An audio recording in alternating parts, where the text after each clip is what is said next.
Welcome to Name 3 Songs. I'm Sarah Fagan. I'm Jenna Mellion, and this is a podcast where we discuss feminist issues in music and pop culture, all while empowering fangirls. Because let's be honest, fangirls knew about that band way before you did.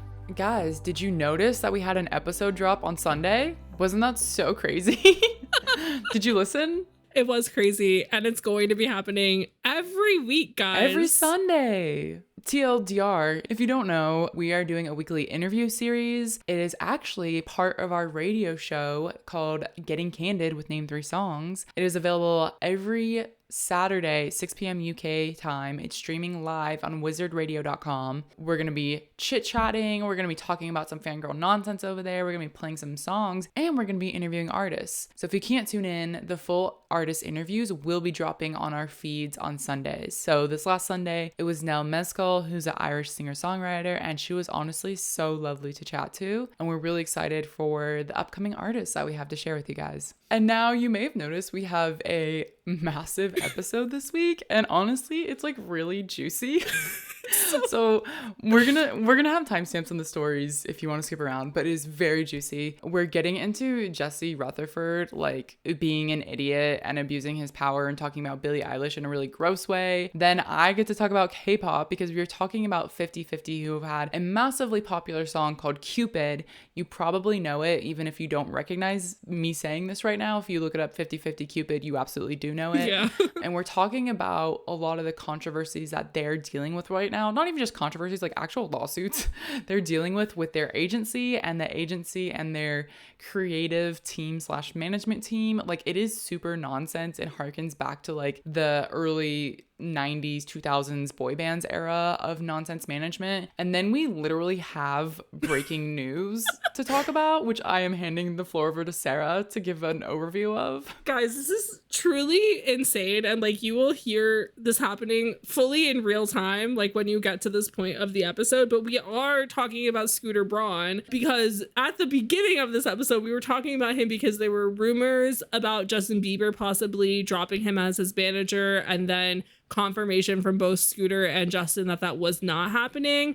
And then like today, as of recording, like Demi Lovato, like during the afternoon, it was also announced Billboard dropped like from an exclusive source that Demi Lovato was dropping Scooter as their manager. But as we started recording, a tweet dropped saying that Ariana Grande was dropping Scooter Braun as her manager. And so as we were going through this episode and Jenna and I are talking, I am refreshing Twitter, checking to see if like there's more confirmation than just like this one journalist from Puck News stating this, because this is where most of the Scooter Braun management rumors and stuff have been coming from this past week. And truly right before we were about to start the discussion about Scooter Braun, Billboard confirmed from a source that Ariana Grande did in fact drop Scooter Braun as her manager and leave SB Projects. So we have a huge conversation. It's a little bit hectic, a little bit jumbled, because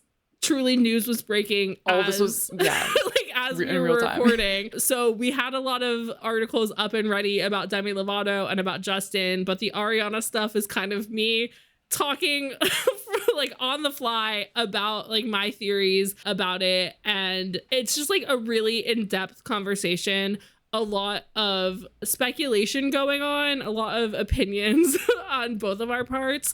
But I think you guys will really appreciate the conversation, and it's a really crazy turn of events, and I still can't believe that this happened. Clearly, we're very excited for you guys to hear it, and we absolutely want to talk about it with you. But in addition to all of this, we also talk about like Scooter's public image and why people don't like him. Yeah. And why the general consensus is that everyone hates him, and like how Taylor Swift ties into all of this, which like you guys have definitely asked us to talk about before, and we've kind of put it off because it wasn't necessarily relevant at the time. So now we're finally doing it. We're finally talking about why everyone hates Scooter, why Taylor hates Scooter, and like, is there any weight to this hate, or is it just like this like agreed upon like lore that exists on the internet? As I said, massive episode. As I said, timestamps in our Instagram stories and highlights. And with all that, it is finally time for our fangirl nonsense. What do we have today, Sarah? I mean, the fangirls are truly being nonsensical this week because they swarmed Jack Antonoff and Margaret Qualley's wedding in Long Beach Island in New Jersey because Taylor Swift was there. which is like unhinged, disgusting behavior. Taylor literally has a song on Folklore or Evermore that's basically about like fans being insane and stalking and like how that's not okay. And so I just don't understand how like her fans who pick apart every single lyric of her songs think that it's acceptable to storm her bestie's wedding. Like, that's so gross. But also, her fans' behavior is gross, but also, like, Taylor, who is so good at being famous and so good at not being seen when she doesn't want to be seen, continues to be seen in places and with people she should not be seen with or at. She could have been so low-key about this weekend. Do you know how fans found out she was there? She was papped. She was paparazzi, like she was photographed on Long Beach Island, like with Zoe Kravitz and Channing Tatum, like getting lunch or something. And it's like Channing Tatum and Zoe Kravitz, like Jack Antonoff's other famous friends, don't have the same fan base as Taylor Swift does.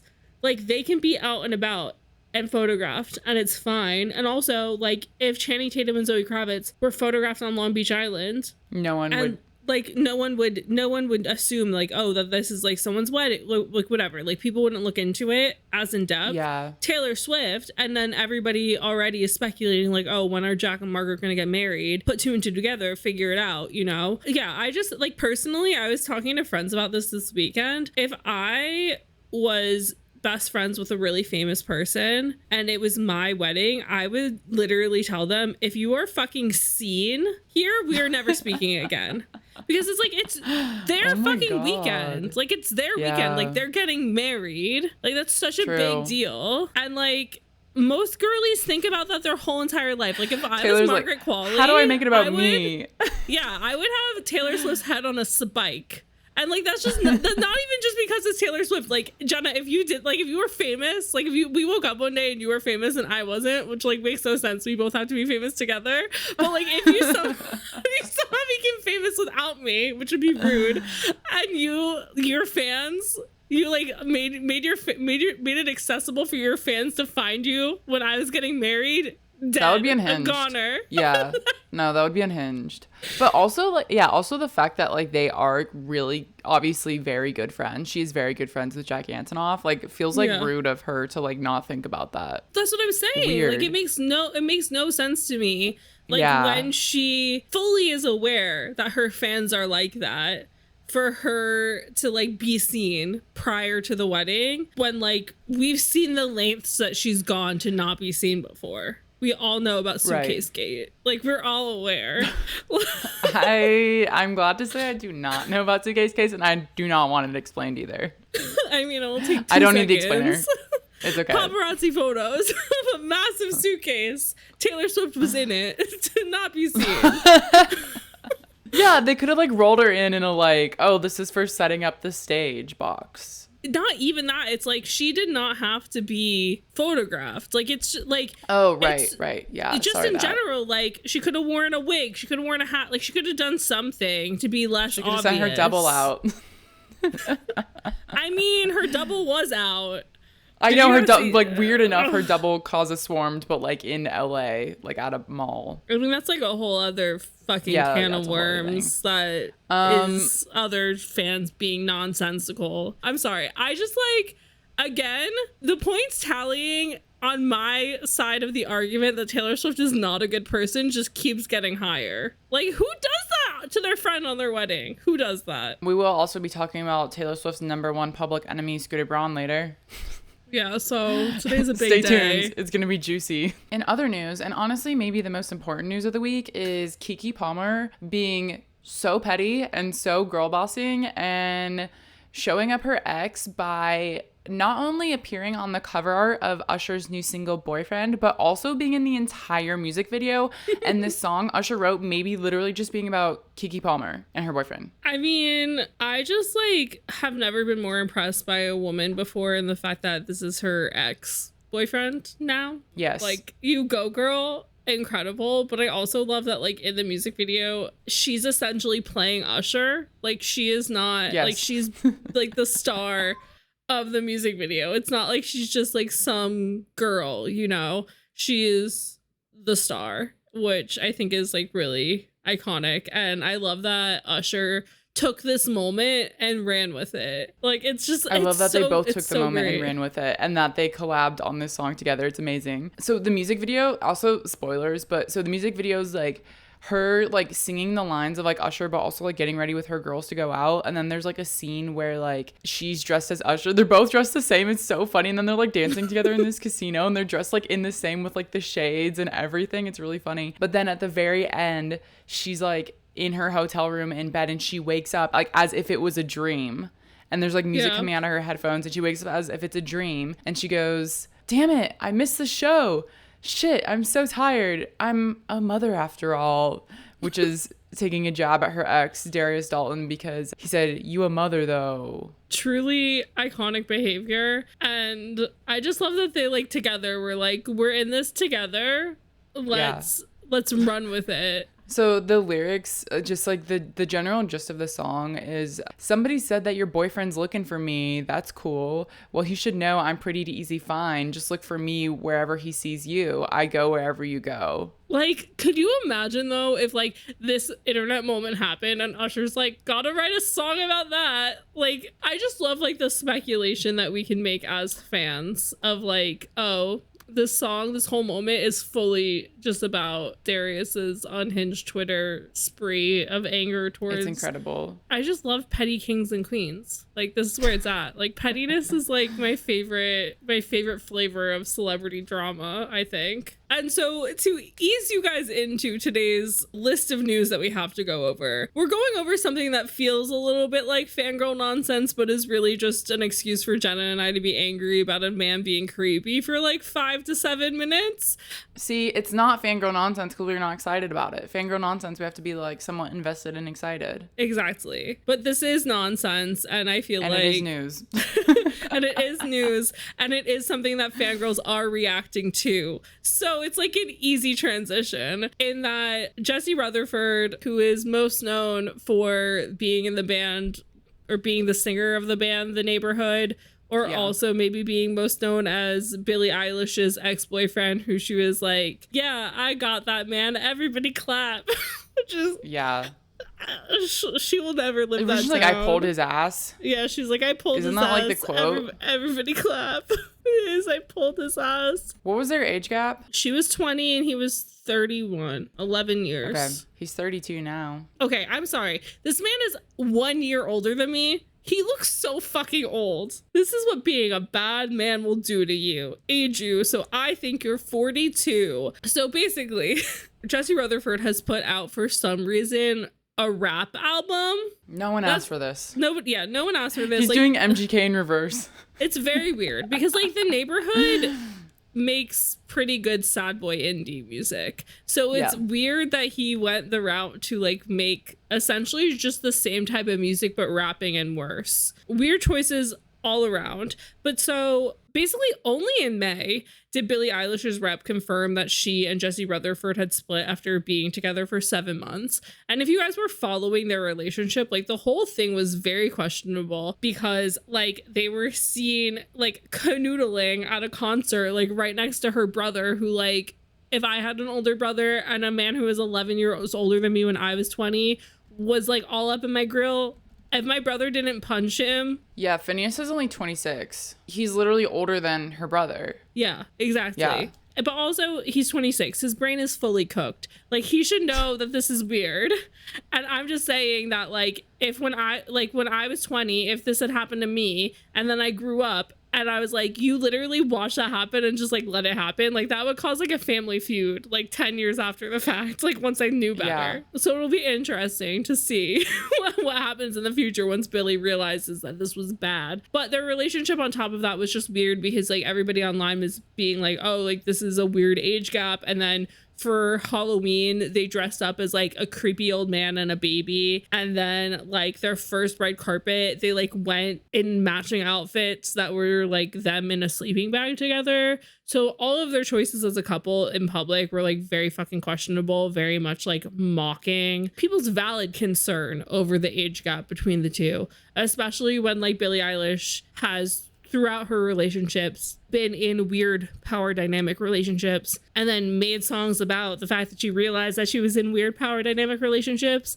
and then True. just done it again. So all around weird. But basically, Jessie puts out this album, and there are multiple songs on it that are probably about Billy and his relationship, but the one that people are really the most obsessed with is this song called POV. In the lyrics, he says, "She's been listening to me since 2013. I know she got daddy issues. Welcome to the family. She said, 'Jessie, baby, won't you write a song about me?' I said, 'I got a whole album. I could drop it next week. What doesn't kill you makes you stronger.'" He also goes on to say, "I'm at the top, you're at the bottom. It's a different point of view. Feel like Alejandro when she gaga on my goo." This is gross. I don't even want to say this. Feel like Alejandro when she gaga on my goo, in reference to Lady Gaga's song Alejandro, and possibly alluding to the commonly used term goo goo gaga when describing the way babies babble, but also feels sexually explicit. I mean, it feels very much like he is singing about a blowjob. Yes. I mean, because there's no other instances when she's on the bottom and he's on the top. Let's be real.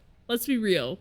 Because in every instance, in regards to their career, Billie Eilish is on the top. Is on the top.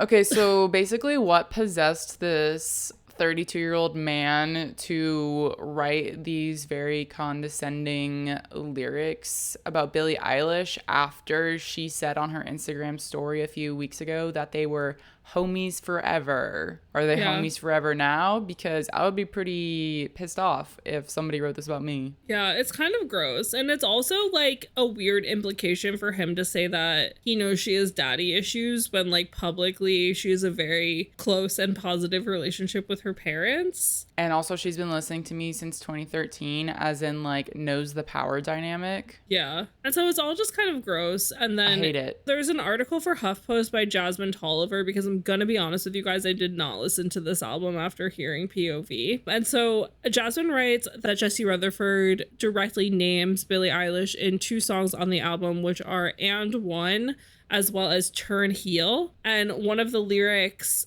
goes, "I just got a text from Billie Eilish," so name drop galore. And then Jasmine also writes that on a separate song called Law of Attraction, Rutherford seemingly addresses their age gap when he sings, "She's only 21, savage, but she's a bad bitch." There are at least 4 songs on this album that seemingly 2 of them directly call out her by name, and then 2 others are seemingly about Billie. And I just feel like at his big old age, if he's gonna write music about her, like, why does he have to be so gross about it? He's really upwards dating, social climbing, using the fact that they dated to make himself relevant again. Literally, though. So usually we don't have like happy endings to shitty age gap relationships in Hollywood. And so it's kind of nice seeing that Billie Eilish seems completely unbothered right now by the fact that this relationship happened and ended or whatever. And the fact that Jesse Rutherford is not over it is incredible, because I feel like it very much started in the fact that she was like so enamored by this man who she was a fan of, like being interested in her. And now he's like, I have to write songs about her for the rest of my life or people are just not going to care about me. And I just love that, like, he thought he was the powerful one, which like he is age wise. But in the end, she came out on top. Like, she is the most powerful one in that relationship. And it's just like really nice watching that happen. So in other news, talking about power battles, we are talking about some Kpop lawsuits that are going on. I wanted to talk about this because it involves the 4-piece girl group 50/50, and they have currently a massive hit called Cupid. If you don't know what I'm talking about, you absolutely have heard this song. It's all over TikTok, yes. It's all over Instagram, it's all over the radio, it's all over Billboard charts. Like, Sarah didn't know that she knew it until I like sent it to her to listen to. Yeah, it's the song Cupid, which like has been trending on TikTok. Like, the original version was trending on TikTok, and now a more sped up version is trending on TikTok, and that's the one I've been hearing a lot more. And the song is written by like a Swedish pop writing collective or whatever you want to call it. And I mean, Swedish pop songs always have the same vibe. They're always going to be successful. They always have been. They always will be. And so in comparison to like when we talked about New Jeans last week, who I think have like a very clear different approach to pop music, like this was very much like a Swedish written pop song. And I think it's interesting because I genuinely thought that it was a Sabrina Carpenter song, and I didn't even know that they did release a new version featuring Sabrina Carpenter. I just thought it was her song because TikTok's been so obsessed with her lately. So Yeah. it's just like a really funny, interesting thing, because I think that like when I think of K-pop, just based off of what Jenna's sent me and stuff, even when like BTS makes like more Western radio friendly songs, I feel like it's still a very specific sound. Like it's not like anybody could just like sing that song. I like, no offense to 50/50, I think that they did a really great job on this song, but like any pop girl could be on this song and it would be successful. And I think that like in regards to like Butter or like any of those like very like very Western radio friendly K-pop songs, like I don't think that it could be the same way around. Yeah. Yeah. So the reason we're talking about this, so this group debuted in November 2022. It's not even been one whole year of them being a group. This song came out in February, and then by March, it was already entering the Hot 100 on the Billboard charts, which like they were the 6th K-pop girl group to ever do this, but it's like really hard to enter the Hot 100. Yeah. They've been on the charts for 21 weeks. For 21 weeks. And not only that, they entered Billboard's pop airplay chart, which again, not a lot of K-pop artists have charted. Like you can have radio play, but like not be on like the pop airplay chart. But they've not only been on the chart, they've been in the top 10, which is the only other group to have done that is BTS. So that's just like some context of how like massively popular this song is. And also they have a song on the Barbie soundtrack, and it's called Barbie Dreams featuring Kali. And I love the song so much, but I think a lot of people like don't know who 50/50 are. Like they don't know the connection of like 50/50 is a girl group or is a K-pop girl group. And I think a lot of people aren't necessarily putting two and two together, but a lot of the K-pop community has been talking about this because it's a really big deal for a K-pop group to get such like Western recognition, especially so early on in their career. But the drama that's been going on is that their agency and their management group and the girls themselves are all in lawsuits. And so they have not been promoting at all. Their agency has not been letting them promote at all. So it's like they were scheduled to come to KCON LA, which was this past weekend. It's like 3 days and like a bunch of K-pop artists come. It's like a really big deal. That would have been their first like US performance. And they were scheduled also to do a music video for Barbie Dreams. That got pulled. So it's like they've had these really big opportunities and their agencies entirely not just fumbling the bag, but like actively preventing them from promoting. And it's honestly insane. And so much of this is he said, she said, and then just like weird money stuff and like bad relationships. And the reason, and I'll get into some of the details in a second, but the reason that we really want to talk about this is because it harkens back to the early boy band eras of NSYNC, Backstreet Boys, Lou Pearlman mismanaging Backstreet Boys and like there being weird money stuff and the boys like not getting paid. Like a lot of this is very like much mirroring all of that. So I wanted to kind of break down what's happening because I do think it's interesting in the context of their popularity. Yeah, and I feel like when you told me about this, like my first thought about it was in regards to like, oh, like how this compares to past situations that we talked about, not just Lou Pearlman of it all, but also like the other instances of like the whole record labels putting pop girlies in like the box of a pop girl and the expectations that they have, and how there have been artists like Ray and Fifi Dobson and Sky Ferreira and like all these artists who like do relatively well, and then the label just kind of loses interest in them and are like, you're not making the music we want you to, like we're not going to keep working with you. And so I think that this 50/50 thing is really interesting because it differentiates so much from like what we're used to talking about when it comes to labels kind of screwing over the pop girls, because it has never happened before, at least that I can really think of off the top of my head, when they've pulled the rug out from under somebody in the midst of success. Because even the Lou Pearlman thing, the members of the Backstreet Boys and members of NSYNC, like when they've talked about the situation, they just didn't understand the industry, and it took like a couple of instances of them getting checks for like $13 to be like, where the fuck is all of my money? And I said to Jenna, I was like, oh, like, because I like the Lou Pearlman thing feels very money laundering to me. And I know like that's not the exact thing that was going on, but it kind of was, where he was just like, oh, like all of this money is in music and boy bands because like fangirls are consumers and they're going to buy into this and I'm going to get rich. And it was all about him getting rich off of the backs of the Backstreet Boys and NSYNC. And then going on to like O-Town and LFO and all the other groups that he worked with. And it's really interesting seeing the similarities yet differences that are going on here, because in this 50-50 situation, which Jenna's going to go a bit more into depth with in a minute, is like we have three parties kind of battling, whereas with the Lou Pearlman situation, it was very much just Lou Pearlman versus Backstreet Boys and Lou Pearlman versus NSYNC, and so he wasn't really stopping them from making music. They chose on their own behalfs to kind of like dial it back for a little bit in order to take him to court and like win control over what they were doing. Whereas this instance, it feels like there's so many people involved that even if the girls wanted to do something, I don't know if they have enough power or like know enough to do anything. Right. Yeah, I don't think they have enough power contractually. So we're going to go through a little timeline. I'm going to try to make this as easy as possible. Again, I mentioned this song came out in February, March, April, May. It's having massive success. We get to June and 50-50's agency, which is called ATTRAKT, explains the group's lack of promotion and a legal battle against third parties. And I pulled a lot of articles from Soompi, which is like a publication that writes about K-pop news in English. And so they kind of are explaining this, and we have like a direct quote from ATTRAKT, which like it's really common in K-pop for agencies to put out statements about what's going on, and like statements also like on behalf of the artist a lot of times. So ATTRAKT releases this statement. They say, "We are well aware that there are many fans who are worried and curious about why our agency artist is not performing during a time when they should be busily promoting, as I mentioned with all the success. To be honest, one member developed medical symptoms, so we discussed with the member and their family, and with the consent of both parties, she began treatment as directed by the doctor and underwent surgery on May 2nd. Blah, blah, blah. They talk about her treatment.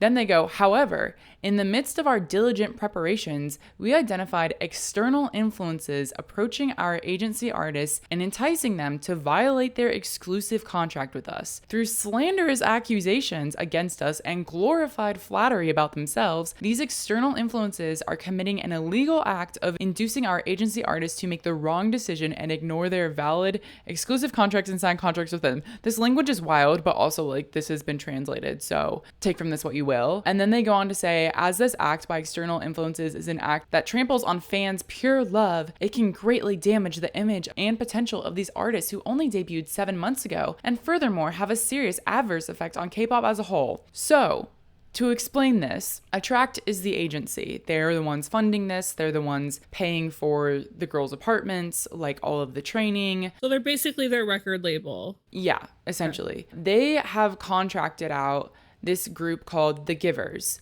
who are doing the artist management and like the artist direction and like creative from what I can understand of this. So The Givers are like more directly like working hand in hand with the artists. The CEO of The Givers, who goes by like the writer name like Sion, he directly produced Cupid. He bought Cupid from the Swedish songwriters. He directly produced it. He's been working directly with the girls. There was some kind of rift between The Givers and ATTRAKT, where ATTRAKT gets rid of The Givers, and now ATTRAKT is accusing The Givers of trying to essentially poach 50-50, the girl group, and convince them to go over to UMG Korea.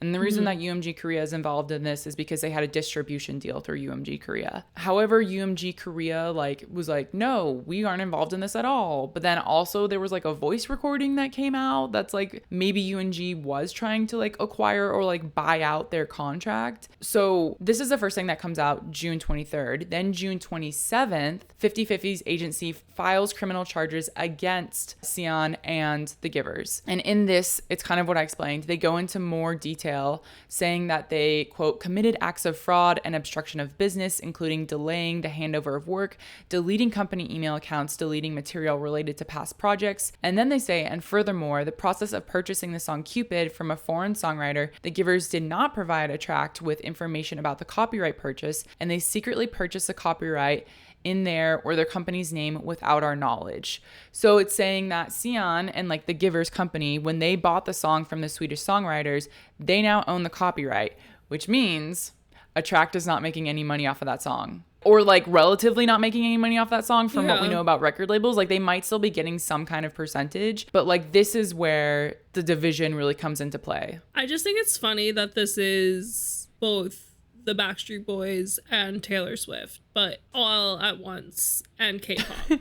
And it's like, at the end of the day, it's just all about like capitalism ruining everybody's lives. And I just think it's really interesting. And I guess the thing that I can't wrap my head around is like being so petty and so obsessed with like right now needing instant gratification of money that their agency is willing to like fuck up their whole career. Like just completely ruin them, basically. Because like this is a thing, and like most people that work in the music industry are aware of this. We're in a very like consumers get bored very quickly kind of environment right now because of the whole like instant gratification of TikTok, really.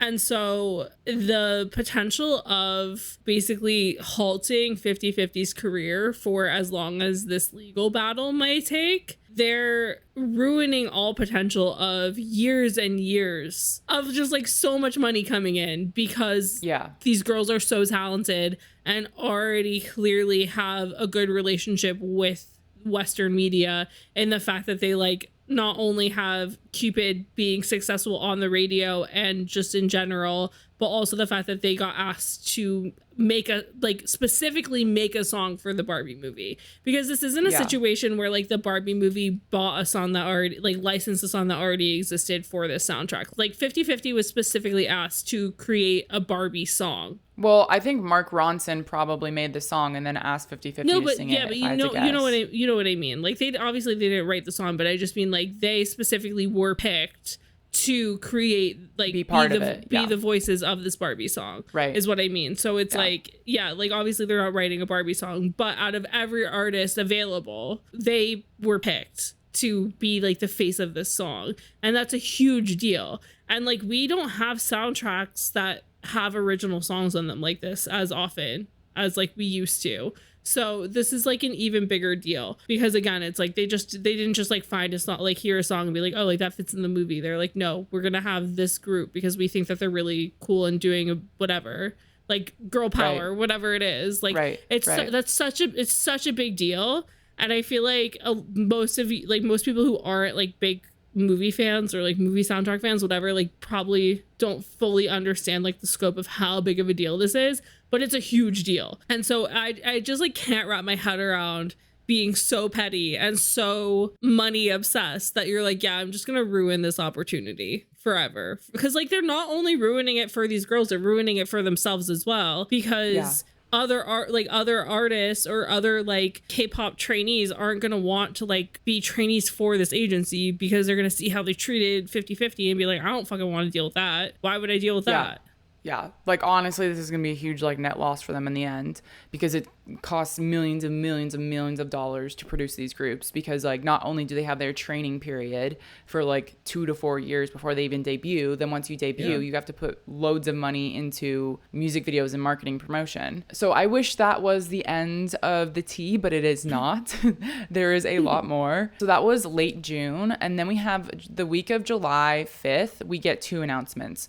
One, that ATTRAKT cancels 50/50's performance at KCON LA, and then 2 days later, ATTRAKT cancels 50/50's music video for the Barbie soundtrack. So now fans, like I saw this playing out on Twitter, now fans are mad, because you're like, not only is 50/50 being kind of MIA, now they're actively doing things to prevent them from promoting. So the next like kind of like big thing we have is August 17th, which was this last week. 50/50's legal representative officially announced that the group had filed a criminal complaint against John Hong-jun, who is the CEO of ATTRAKT. And this is where it gets a little confusing, and I'm not 100% clear on the details, because as Soompi and this author Yi Cha writes, before ATTRAKT, the 50/50 members were originally signed to John Hong-jun's previous company, Star Crew Entertainment, though they later transferred to ATTRAKT ahead of their debut. Reiterating an argument the law firm previously made in court, 50/50's representatives made claims about specific financial issues stemming from funds and debts being transferred back and forth between the two companies. And so in this legal statement, they write, up until now, the agency ATTRAKT has consistently evaded responsibility by making light of 50/50's request for provisional deposition to suspend the validity of their exclusive contracts as complaints about the payment of their earnings. However, the 50/50 members' grievances about the agency's delay in providing statements of their earnings, missing revenue, and violation of their settlement obligations go beyond mere complaints. Therefore, as long as CEO Jeon Hong-jun, who has committed breach of trust through embezzlement and misconduct in financial accounting, remains in charge of ATTRAKT, they can no longer maintain their exclusive contracts with their agency. And so essentially, back in June, when a lot of this started happening, 50/50 filed to suspend their contract, and the court recommended mediation between the two parties. But now in August, 50/50 members informed the court that they had no intention to continue with mediation, meaning that their legal dispute with ATTRAKT will return to trial. And in addition to like all this like money stuff, I saw that one of the other complaints was that the agency made a statement about one of the members who was receiving surgery, essentially without her consent, of stating that to the public. And that was one of the things that they were mad about. Where is this embezzlement and misconduct in financial accounting coming from? Well, I think it's because of the two companies. It's because it's coming from the Star Crew Entertainment, then transferring funds to ATTRAKT. And then like, I don't know. Like, I don't know. I think we just don't have enough details. So maybe I am right about money laundering. I mean, maybe you are. Maybe you are. I don't know.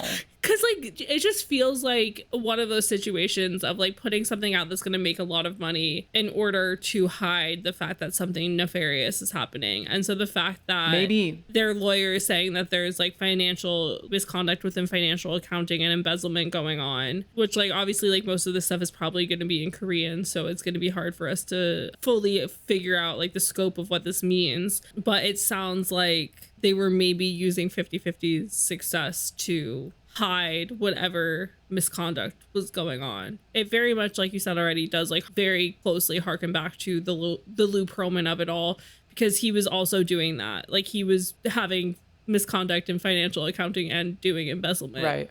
So. Right. I mean, it sounds like the girls have no idea what's going on with financial records, despite requesting that. Yeah. But that's what it sounds like they're like specifically listing in this lawyer statement. So I think I already said, like, I think they used like the surgery as a cop out of like, oh, like she's resting because but I think it was just a convenient time to schedule her surgery when like all this other stuff is going on, even though like all the other stuff is also like very public, but it's very like he said, she said, like fingers pointing, blaming. And I don't know, like from like what it sounds like maybe the CEO is not the best person. Maybe the givers, because they worked closely with the artists, like really had a vision for them. I saw that like the producer Sian, as we mentioned, like they had the Korean version of the song and they had the English version of the song, and the English one is the one that has popped off. So I think, you know, he had a vision of wanting to make them popular in the Western market, and maybe like because there was differences between the agency and the givers, that the agency ousted the givers and the givers are now trying to fight for 50/50. I don't know, like, because right now 50/50's just having criminal complaints against ATTRAKT. So there's lots of parties involved. This is very complicated. I think there's still lots of things we don't know. But for a while we hadn't heard from 50/50 or like if they were doing okay or anything. And then also this week on August 17th, they released a statement. However, this was like popped up on a like alternative account. So we're like, we think it's 50/50. And then allegedly a representative of the group confirmed that it was them. So like kind of like seems like it's them, but like there's also a chance that it's maybe not them. And they were basically saying, like, writing this letter being like, we want to kind of set the record straight, like we care a lot about our fans. There's been a lot of misinformation and again fingers pointing in the media of like CEOs saying things that like aren't wholly true, and they're like, we wanted to pursue like our, I guess, essentially lawsuit against ATTRAKT in order to like for us to continue to be artists. We felt like this is the only way to kind of like set the record straight and like tell our truth. And they just are like, we appreciate, you know, the overflowing love and encouragement from fans, and they really are saying like they want to continue as artists but like don't want to be tied to this agency that's clearly holding them back. I mean, that all makes a lot of sense. and I've seen a lot of K-pop fans talking about this. I think everyone's happy that 50/50 are advocating for themselves, have a lawyer on their team, like are being serious about this and trying to get away from this clearly very large mess, and maybe even some illegal things that are going on. Like, who knows, as Sarah speculated. But it is a very interesting instance of like an artist like fully being stopped in the middle of their tracks of all of their success going on. And I think like a lot of fans really feel for them, and a lot of K-pop fans have been expressing that they feel really sad that all this has happened to them. It sounds like a really crazy situation, and not one that it sounds like has ever really happened before. So I mean, it'll be really interesting to see how it plays out, especially because like they're having so much success here. And so I wonder if like the success that they're having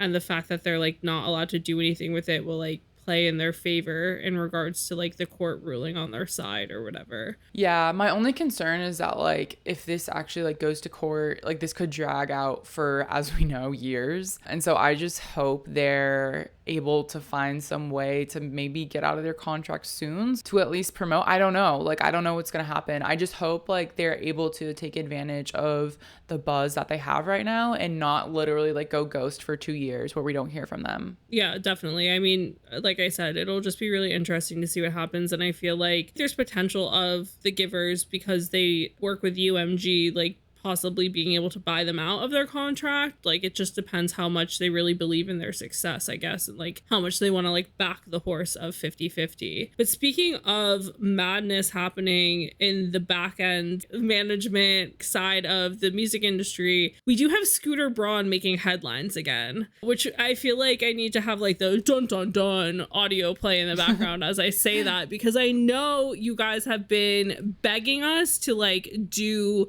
some sort of deep dive about how Scooter Braun is like this evil, horrible man in Hollywood. And I'm telling you, we have tried. We have tried so hard to prove that this is a factual statement.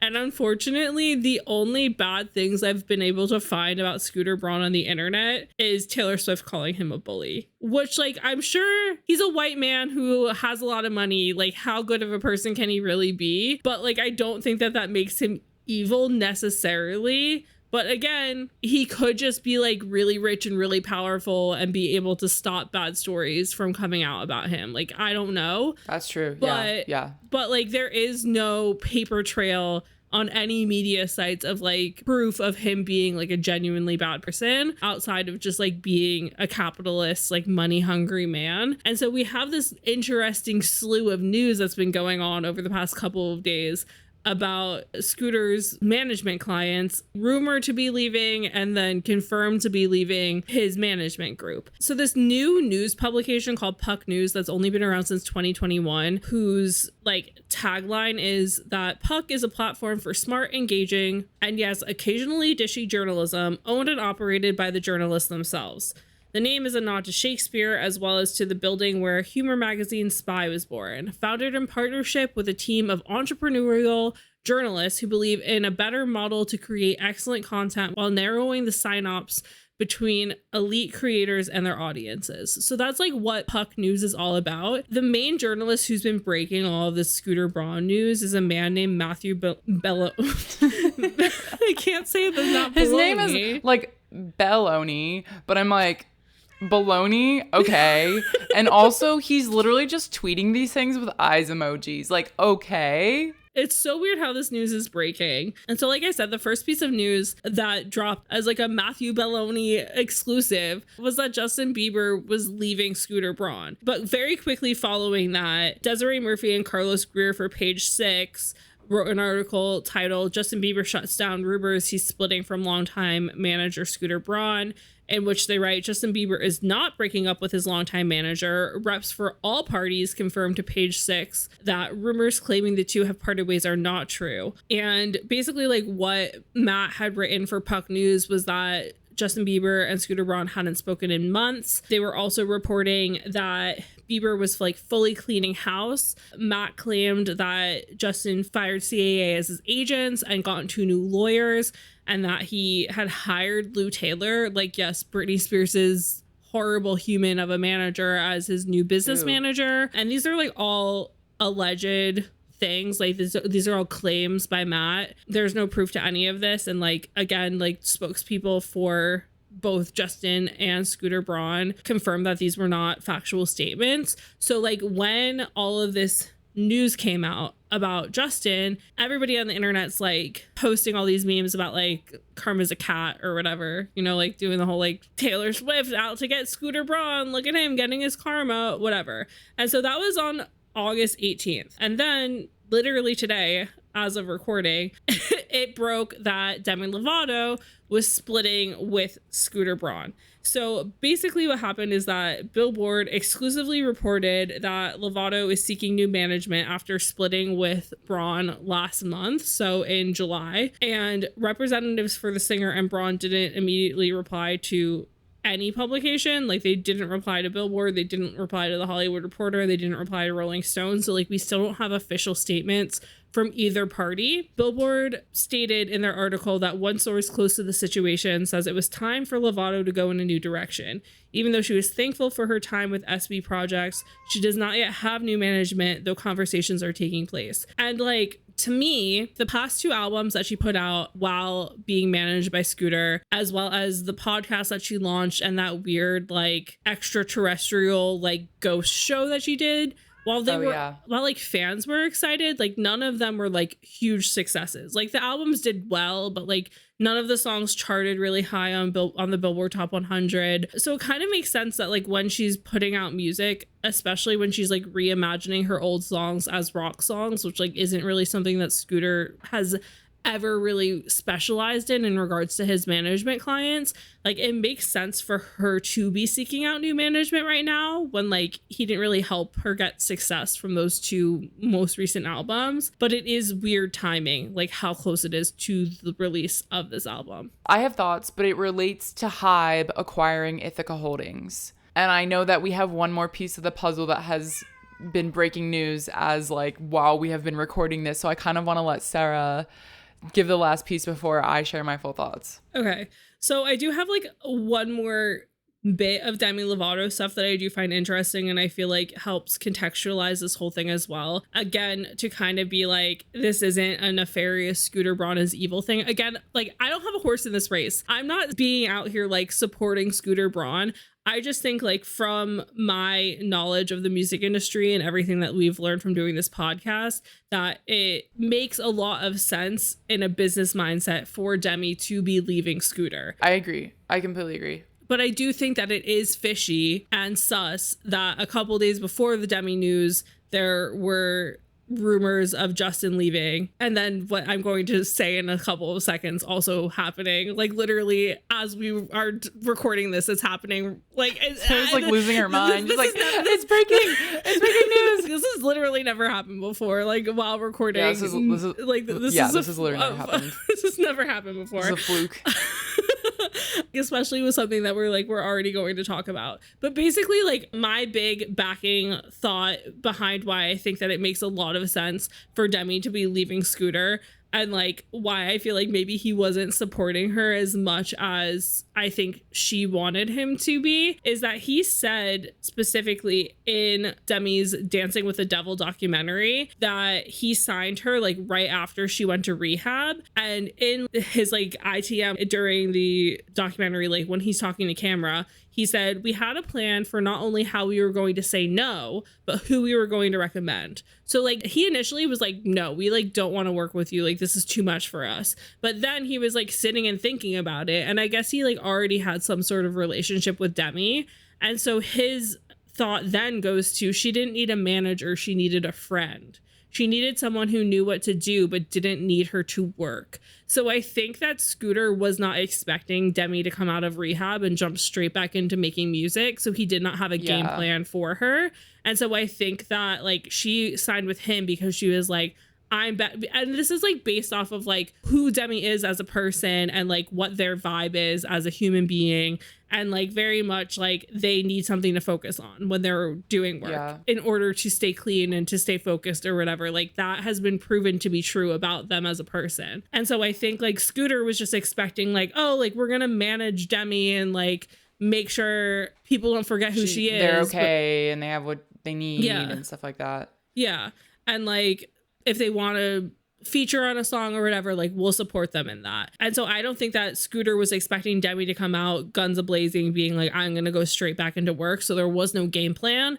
And then when Demi was like, I'm going to put out music, Scooter was like, we're not prepared for this. And therefore, like, I don't think that Scooter and his management group, like SB Projects, were prepared to fully support Demi. And so I feel like it just makes a lot of sense, especially like with this like rock version album that she's releasing soon, like that clearly being something that's very near and dear and important to them, like coming out. It makes sense for them to want to work with people who can support them in the way that like they want to be supported. So I feel like it all makes sense. I mean, in comparison, like Scooter discovered Justin Bieber. Yeah. So their relationship is entirely different. So if Justin is really splitting from Scooter, that's an entirely different conversation than Demi splitting from Scooter. Yeah. Yeah. Like Justin potentially leaving Scooter, even if it's not true right now, like he's still in contract. So it would be a much bigger deal for him to be leaving just in regards to the legal side of things, but also because of like Scooter being why Justin has a career. Like this would be a whole other can of worms. It'd be just a whole other thing. But on top of this, like when we started recording, like literally 30 minutes before Jenna and I got onto this recording, this Matt Belloni guy tweets out news. Ariana Grande has parted ways with Scooter Braun as her manager. Eye emoji, eye emoji. And again, I'm like, okay, sure. Because also like 10 minutes after this, I like don't have exact timestamps. SB Projects posts a reel promoting this Ariana Grande 10th anniversary album like release thing that she's doing. And so I was like, oh, this is literally stupid and not real because his management company literally just posted promo for this. And why would they post promo for this if they're not working with her anymore? So I was like, okay, we're going to mention this. It's not going to be that big of a deal, whatever. But then as we were ending our chat about 50-50, I was like, let me go check Twitter and see what's going on. And I see that at the top of Twitter, they're like, Billboard confirmed Ariana. And so this is literally insane. And so Chris Eggerston for Billboard publishes an article, said Ariana Grande parts ways with manager Scooter Braun. And the article starts with, literally, Ariana Grande has split with longtime manager Scooter Braun, sources close to the situation tell Billboard. He goes on to write, Grande has been with Braun and his SB project since 2013, the year she released her breakthrough debut album, Yours Truly. News of the split comes the same day Billboard learned that Demi Lovato, who signed with SB Projects in 2019, had parted ways with Braun, and it is unclear whether Grande is severing all business ties with Braun outside of management. And the other thing that I do find interesting, again, and similarly to the Demi Lovato situation, representatives for both Grande and Braun declined to comment. So clearly this is something that is happening, like... that news that wasn't intended to get out. Yeah. So these are leaks from somebody, and it's very interesting because it's sources with Billboard. And like, so during the whole like Ariana Grande, Ethan Slater situation, Page Six was getting the exclusives from Ariana's camp in regard to, you know, this whole new relationship. And it's pretty widely known in like pop culture circles that like somebody within SB Projects is the source to Page Six in regards to all of Scooter Braun's clients. So I have been curious about whether or not Ariana was happy with the ways in which this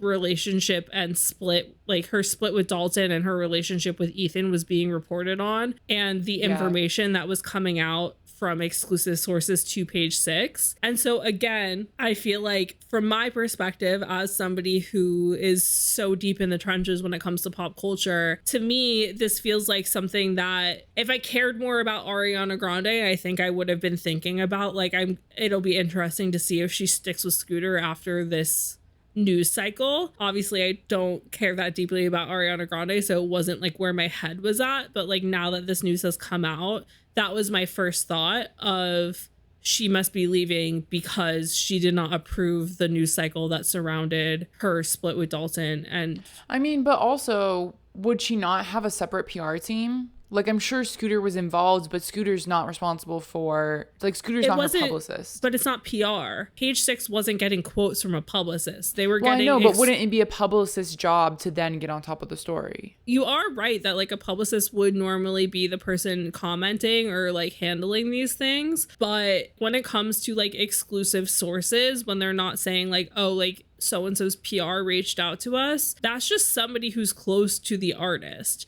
So it's very possible that like they didn't want to make an official statement because there was no official statements coming out. So if a publicist is giving a statement to a publication, most of the time it's in like a PR response kind of situation. It's like a public confirmation that like we're aware of what's going on. Right. Here is the statement from Ariana's camp. And clearly like Ariana's camp didn't want to make a clear public statement about this because they weren't ready to do that. But again, this is just like pop culture, not even insider knowledge. It's just like pop culture fan knowledge. Like, I don't know this because I work in media. I know this just because I am on Who Weekly and I pay attention to Demois and like all these, you know, like gossip sites, whatever. So it's like, again, I don't have this as like factual information, but it's the same thing as like people saying for years, like, oh, if People gets the exclusive about Taylor Swift because they're like fans are saying like, oh, Tree Payne called up People. And it's the same thing when it comes to Page Six being like, oh, Scooter Braun called up Page Six. Like, it's not actually Tree Payne or Scooter Braun calling up any of these publications, but it is somebody like from one of those camps giving information. So you think Scooter Braun leaked Ariana's relationship? No, I think that like the rumors are circulating from somebody else, and then like somebody from his team is coming out like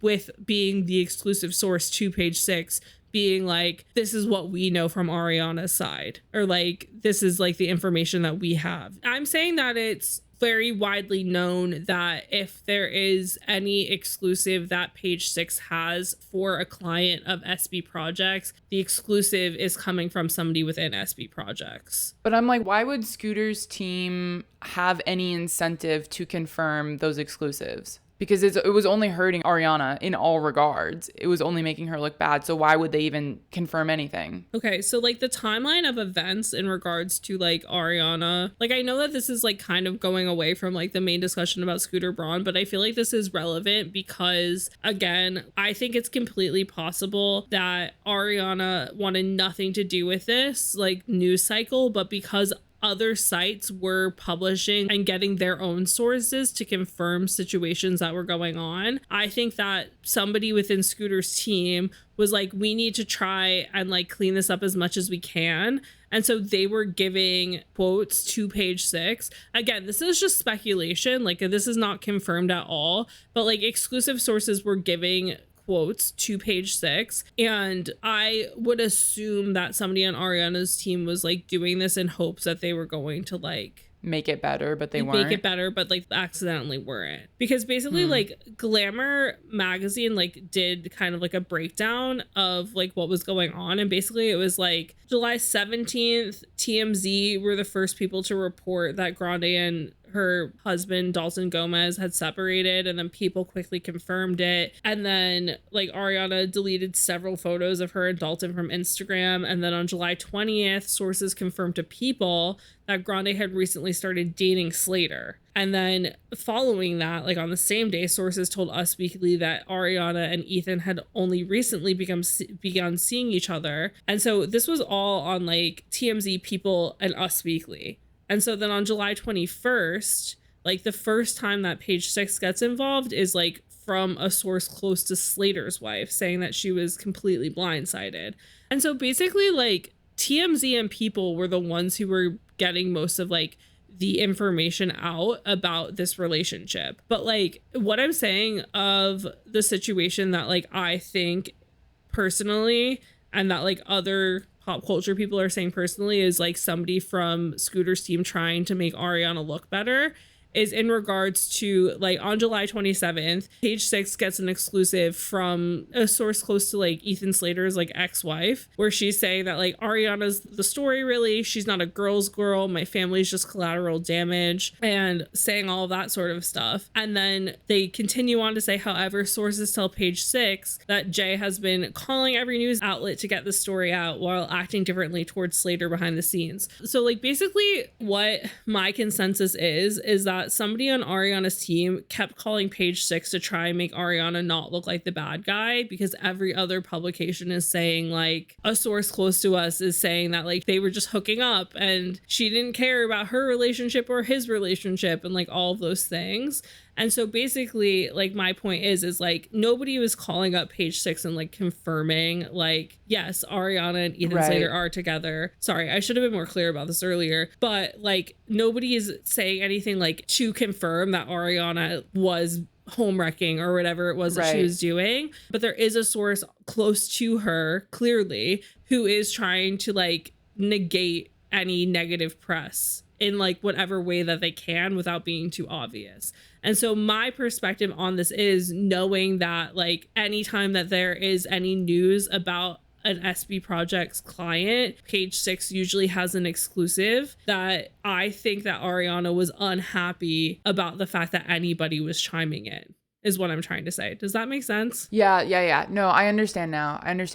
I think that makes sense. And I think that's definitely possible. As a side note, I think it's wildly hilarious that you have all of this very pertinent background knowledge that most people do not to explain this to the rest of us. So thank you, Sarah, for bringing your knowledge to the conversation. So I understand, like, it is very complicated, and then like how sources work is like clearly very complicated. And a lot of this is like off the record and behind the scenes. And that's why it's like a source and no one's ever named. So I can definitely understand how a lot of this would point back to like SB Projects and how Ariana would not be happy with this, because obviously like it all looked bad on Ariana in the end. Yeah. And I also think it's just wild that anyone thought they could spin this and make it not look bad, because like if you look at all of the pieces, it's always just gonna look bad. I don't think there was any way to spin this where it looked good. And I just think like it's so crazy just in the fact that like TMZ's covering this, People's covering this, all of the sources are saying relatively the same things of like Ariana and Ethan like fell into each other during making this movie, like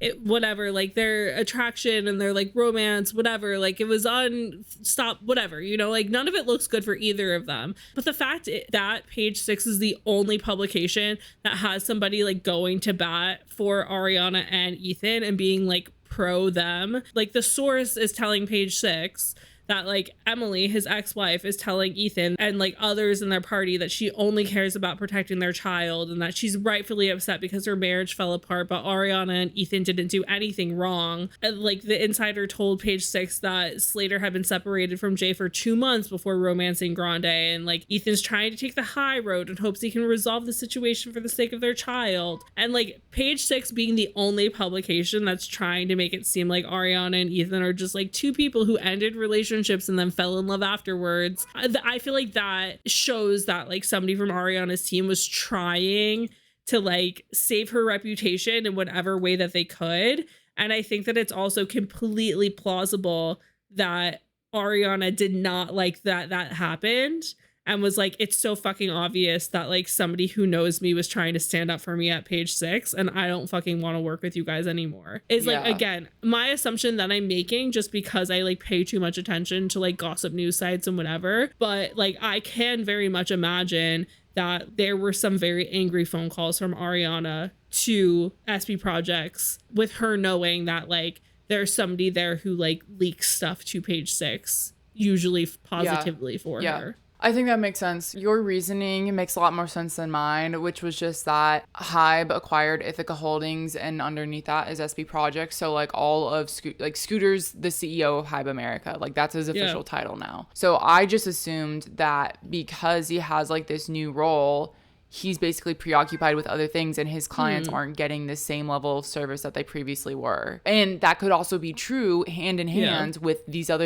instances being blatant examples, because obviously Scooter's not a one-man project, like a one-man business anymore. Like obviously he has people working underneath him for these management teams essentially, and so it could have been just like oversight of maybe they originally signed on because they were dealing directly with Scooter, and now Scooter's dealing with so many other things and being responsible for so many other things that he's not as directly involved with a lot of these decisions being made anymore. That's my assumption, because I don't think anyone has the capacity to like physically the time to do all of these things well. But then it's like these are the examples of like things going awry because Scooter's not as involved anymore. So yeah, I think it's interesting. I mean, I feel like both of our hypotheses have points come together to make a whole picture. Come together to make a whole picture.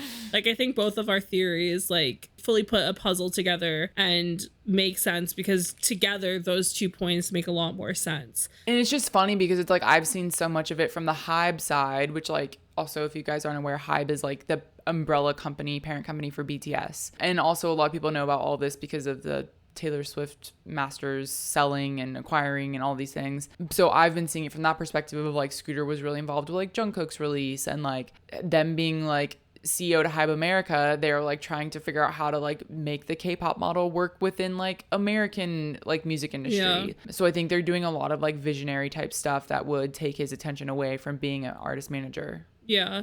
And like if Ariana and Demi, I mean, Ariana's been working with Scooter Braun for like 10 years and Demi's only been with him for like 3 or 4. But I think like if they both signed on specifically because of Scooter, and I mean even more so Ariana, who's been with him for 10 years, if over the past like how many years has Hybe been a part of this? When did they acquire? Like 1 or 2? Yeah, so like if in the past like 1 or 2 years things have been changing in a direction where like his priorities are more towards like K-pop modelifying his roster, and then Ariana's like working on a movie and not putting out music, and then, you know, like all these things that are going on, like if he's not focused on her, and then my speculation of maybe somebody within his team being given the role of, okay, now you're the source for Page Six when it used to be somebody else. Because that's the other thing. It's like, who knows how many new employees there now are that are working with Scooter because of like the Hybe acquiration. I don't think that's a word. Right. So it's like, this could be just like a new person who is like scrambling because of all the negative press towards Ariana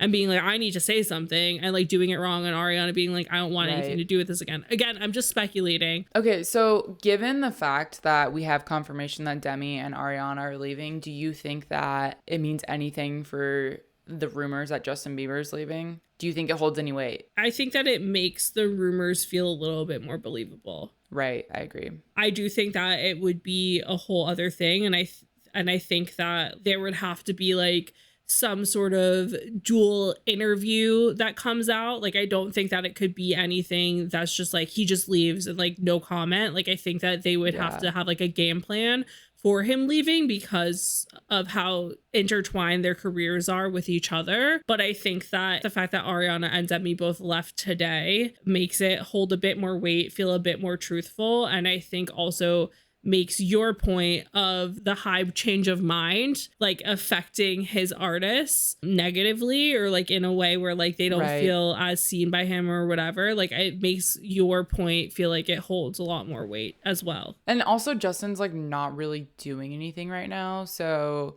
it could be fully possible that he's been thinking about it but like not acting on it necessarily, because I feel like there's some truth to it, but then they were like, oh no, like nothing's going on, like sources say nothing's going on. Like, I think they were just trying to cover up, but I think Demi and Ariana, like the news coming out that they're both left, like I think it holds more weight. I completely agree in that regard. And I mean, like, Jason P. Frank for Vulture wrote an article about like the whole rumor about Justin leaving Scooter, and he said that Bieber does still have time left on his previous management deal, which was signed before Braun sold Ithaca Holdings to Hybe in 2021. And so he says, like, we'll have to wait to see how it pans out, which I think is also truthful in the fact that he, like, still has time left on his contract with Scooter. But also on top of that, I think that it's also, like Jenna said, like, Justin hasn't really been putting out music. I think there's also been a lot of weirdness with, like, him and, like, church stuff. So, like, there could be other layers going on there. But that is also me, again, being very anti-religion. So the other thing is in the Hollywood Reporter, when they're breaking it down, like Demi Lovato leaving, they talk about the other artists he's managing right now, which includes Ozuna, Dan and Shay, David Guetta, Black Eyed Peas, Ava Max, and Carly Rae Jepsen, among others.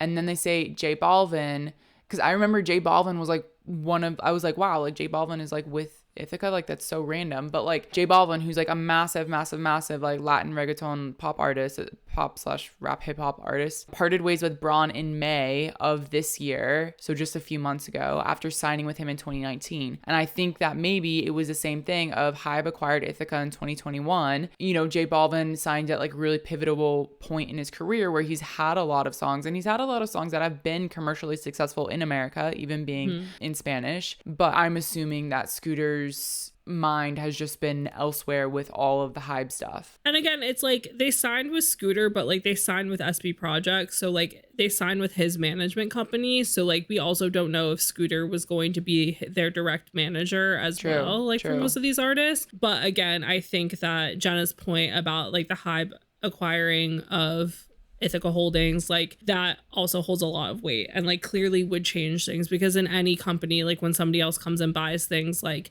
your focus goes elsewhere, you have to do other things, like there's a lot more going on.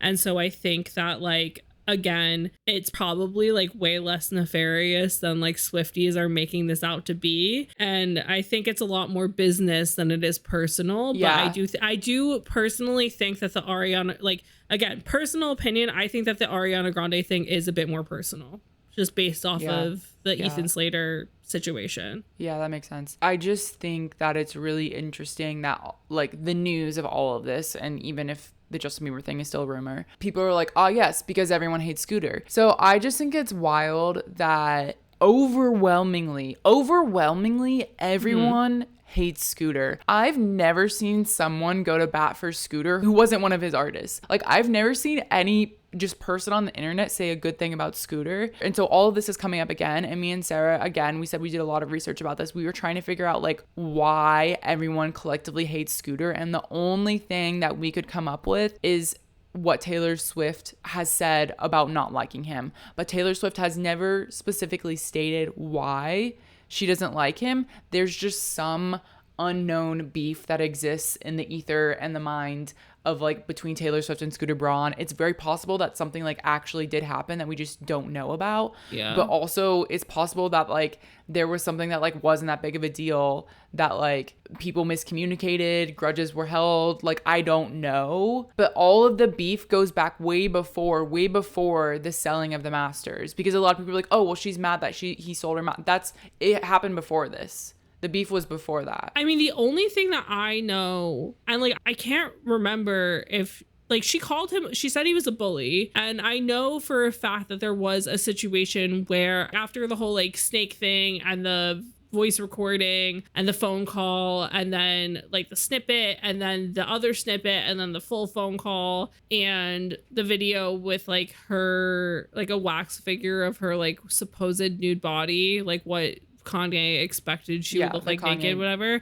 Like Scooter Braun posted a selfie with him and Justin Bieber video chatting Kanye West, seemingly mocking Taylor Swift. But that is all I know of, is like there was that like seemingly making fun of Taylor when Taylor was like already on the ground being beaten up, and then it's like, oh, like they were kicking her when she was down sort of thing. But again, like it wasn't anything like crazy public of like him publicly like bashing Taylor or anything like that. It's just like him being like a gross dude with his gross dude friends. Yeah. Again, like this isn't negating like that whatever he was doing making fun of her like wasn't okay. But again, like that's the only proof that we have of like him doing anything that would signify that like he doesn't like Taylor. But there's nothing that signifies that he is like a genuinely bad man. And I hate that like I feel like I'm not defending him or like,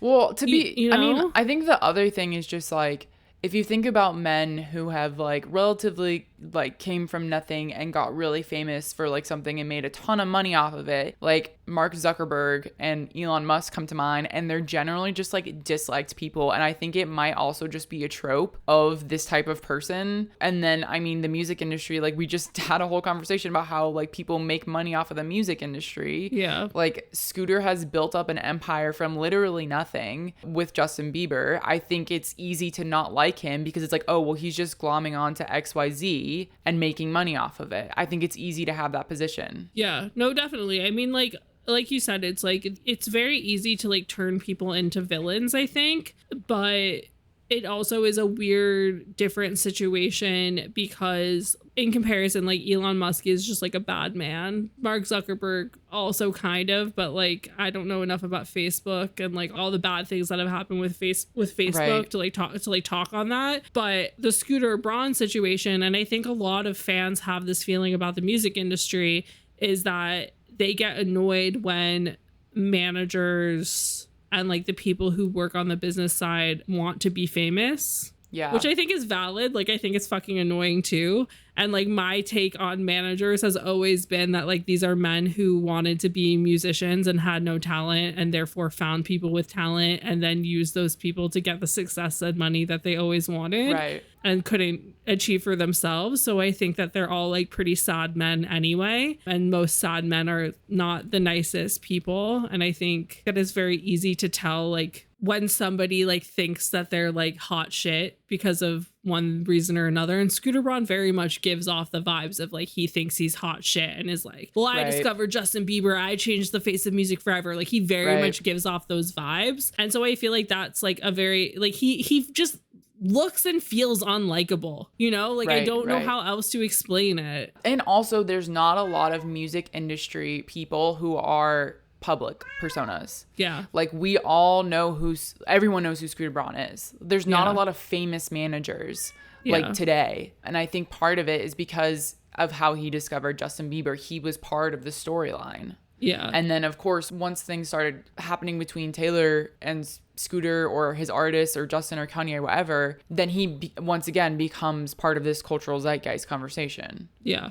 Yeah, exactly. It really is fascinating. No, it's super fascinating because like I can't like before Scooter Braun and like most of the times when you were aware of a name in the industry, like from the 90s to now, most of the like names that we were aware of, like Tommy Mottola and Lou Pearlman and like these managers and label names that we're aware of from like the 90s to now, is always with negative connotations. Right. They were famous because we found out they did something bad. Yeah. And I feel like the last time that label execs or managers were like cool or popular or well liked or whatever was like in the rock ages of like the 60s and 70s, where like you knew these names. Like, yes, some of them were like Phil Spector, who's like a producer and evil.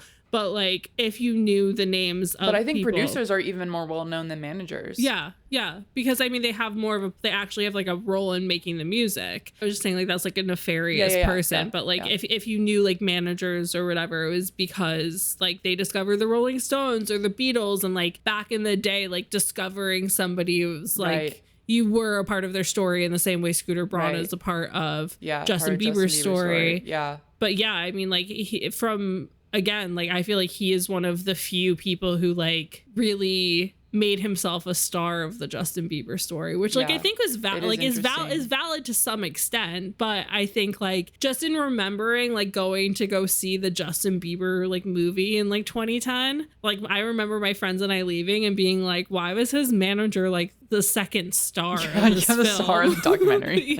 Yeah. It's just wild that like everyone collectively hates him, but I don't think anyone can say why. They're like, he's just a bad dude, like is what most people say. Like here, he's trash or he's like money hungry. But it's like, what is the specific example? You know, I think it's just a collective image. And I mean, like as far as the Taylor stuff goes with the masters, like we dug very deep. I'll link all this stuff again if you guys want to read it. But like, of course, it's all business. It's all business of how he ended up acquiring Big Machine label group anyways. And then he says he wanted to sell the masters back to Taylor. They couldn't figure out a contractual money / NDA agreement, so it just never came to fruition. So we sold it to someone else. And like at this point, Taylor was already planning on doing Taylor's version. As we talked about in our very long Taylor's Masters episode, essentially Taylor's recording Taylor's version was like always going to be a better career move. Like why would she spend $300 million when she can just make $300 million like and not have to spend it at all? So yeah, we don't know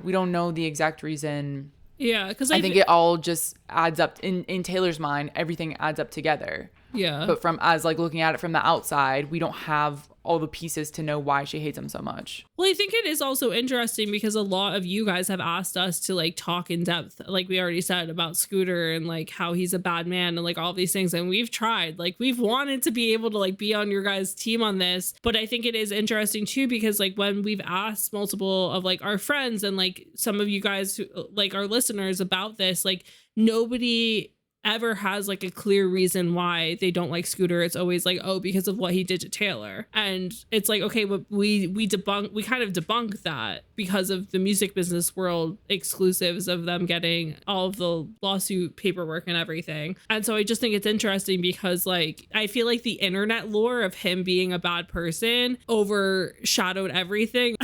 It's like, you know, like when you go to like, if you go to the sources that we list on our site for like publications that we've read things from, sometimes you wind up in a rabbit hole of clicking back so many links because like there's so many publications that like you need to have like a subscription to read an interview or whatever. So it's like reporting on reporting on reporting on reporting. And I think when it comes to like, oh, Scooter is a bad man, it's like fan lore on fan lore on fan lore on fan lore on Taylor saying something and not giving a lot of context because Taylor is always cryptic. And so it just ends at Taylor saying something and there's nowhere really for us to go from there because like we don't like we can't just call Taylor up. It's truly wild. It's truly wild. I have nothing else to say. It's just so wild. Maybe Taylor's secretly like rejoicing in the fact that his like primary clients are leaving.